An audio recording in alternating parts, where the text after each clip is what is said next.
नमस्कार दोस्तों। Weather update 2M पे आप सभी का एक बार फिर से स्वागत है। गुजरात के ऊपर एक्टिव लो प्रेशर सिस्टम के वजह से पिछले कुछ दिनों पे रिकॉर्ड तोड़ बारिश गुजरात के हिस्सों पे देखने को मिली, जैसा हम पहले ही बोल रहे थे। अब ये सिस्टम धीरे धीरे कमजोर हो रहा है, लेकिन दूसरी तरफ बंगाल की खाड़ी पे अगले 24 घंटे पे ही एक और नया लो प्रेशर सिस्टम डेवलप होने की संभावना है। यह नया सिस्टम के असर से उड़ीसा, छत्तीसगढ़, मध्य प्रदेश और बाद में फिर से गुजरात और दक्षिणी राजस्थान पे बारिश फिर से बढ़ेगी। भारी से बहुत भारी बारिश भी हो सकती है। आज इसी पर डिस्कस करेंगे। चलिए शुरू करते हैं। फिलहाल भारत के ऊपर दो इंपॉर्टेंट वेदर सिस्टम्स एक्टिव हैं। पहला वाला लो प्रेशर सिस्टम गुजरात के ऊपर है, जबकि दूसरी तरफ नॉर्थ बे ऑफ बंगाल के ऊपर और वेस्ट बंगाल, उड़ीसा और बांग्लादेश के कोस्ट के पास पे जो सर्कुलेशन था वो आज सुबह ही लो प्रेशर पे बदल चुका है। इन दोनों सिस्टम के बीच से मॉनसून ट्रफ भी यहाँ पर सक्रिय है। इसी वजह से मॉनसून काफी सक्रिय है पूर्वी भारत, मध्य भारत और पश्चिमी भारत के कई इलाकों पे। अब अगर गुजरात वाले सिस्टम की बात करें तो ये लो प्रेशर धीरे धीरे कमजोर हो रहा है। मॉडल के हिसाब से 28 जुलाई तक ये सिस्टम लगभग पूरी तरह से खत्म हो जा सकता है।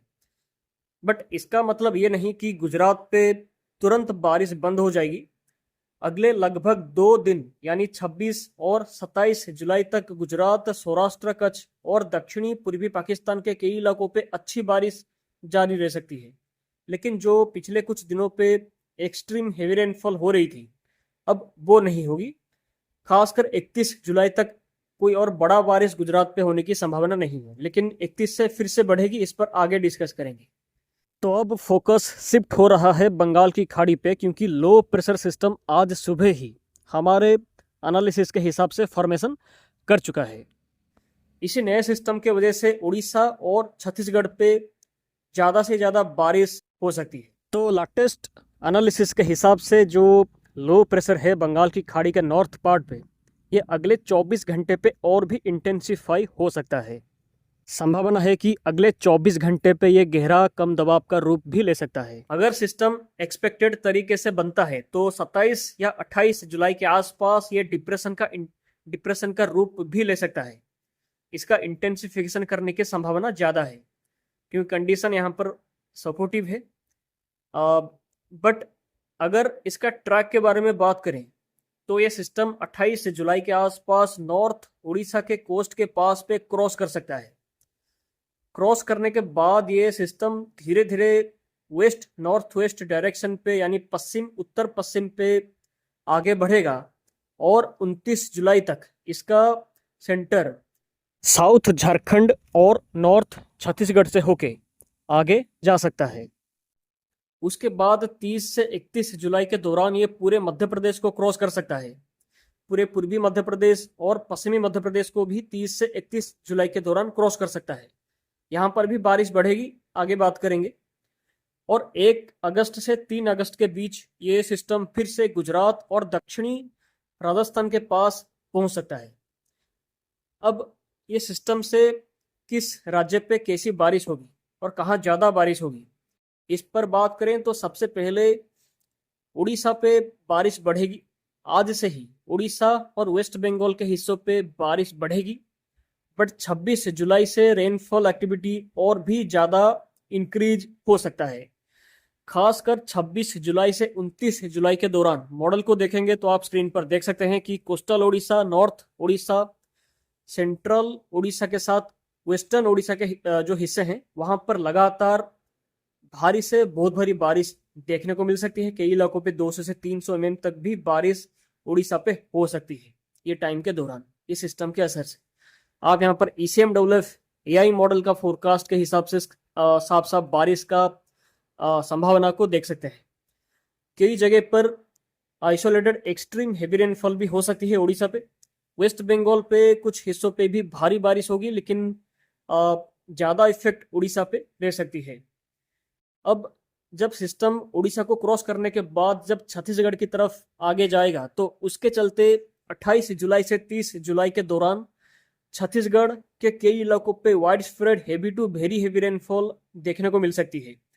ये टाइम के दौरान झारखंड पे भी भारी बारिश होगी 27 से 30 जुलाई के दौरान। ये लो प्रेशर से ऐसा बारिश के वजह से फ्लडिंग और वाटर लॉगिंग का रिस्क भी बढ़ सकता है उड़ीसा छत्तीसगढ़ पे खास करके। ये सिस्टम छत्तीसगढ़ को क्रॉस करने के बाद उसके बाद मध्य प्रदेश पे एंटर कर सकता है। 29 जुलाई से 31 जुलाई के दौरान पूर्वी मध्य प्रदेश और पश्चिमी मध्य प्रदेश के कई इलाकों पे भारी से बहुत भारी बारिश की संभावना है।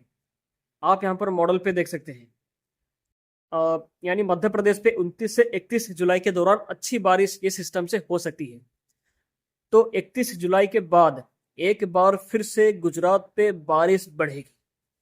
पूरे 31 जुलाई से 1 और 2 अगस्त के दौरान नॉर्थ गुजरात, सेंट्रल गुजरात पे भारी से बहुत भारी बारिश का संभावना है। कुछ इलाकों पे एक्सट्रीम हेवी रेनफॉल भी यहाँ पर फिर से हो सकती है। यानी जहां पर अभी ज्यादा से ज्यादा बारिश हुआ था वहां पर दोबारा फिर से बारिश बढ़ेगी 31 जुलाई से। और 1 अगस्त से 3 अगस्त के बीच दक्षिणी राजस्थान पे भी अच्छी बारिश होगी, कई जगह पर भारी बारिश भी देखने को मिल सकती है। यानी गुजरात के लिए रेनफॉल का सिलसिला पूरी तरह खत्म नहीं हुआ है। एक सिस्टम वीक होगा तो, लेकिन उसके बाद दूसरा वाला सिस्टम जो फॉर्मेशन कर रहा है उसके चलते फिर से गुजरात पे बारिश बढ़ेगी। ये सिस्टम क्रॉस करने के बाद गुजरात की तरफ फिर से बढ़ रहा है। यानी फ्लडिंग की कंडीशन और भी बदतर गुजरात पे हो सकती है। तो आपको ये सिस्टम पर जानकारी लगातार देंगे। इससे बारिश का संभावना पर लगातार आपको ऐसे ही डिटेल्स देते रहेंगे। इसीलिए चैनल को अभी सब्सक्राइब करें, वीडियो को लाइक और शेयर भी जरूर करें ऐसे ही जानकारी लगातार पाने के लिए। आप सभी का दिन शुभ हो। धन्यवाद।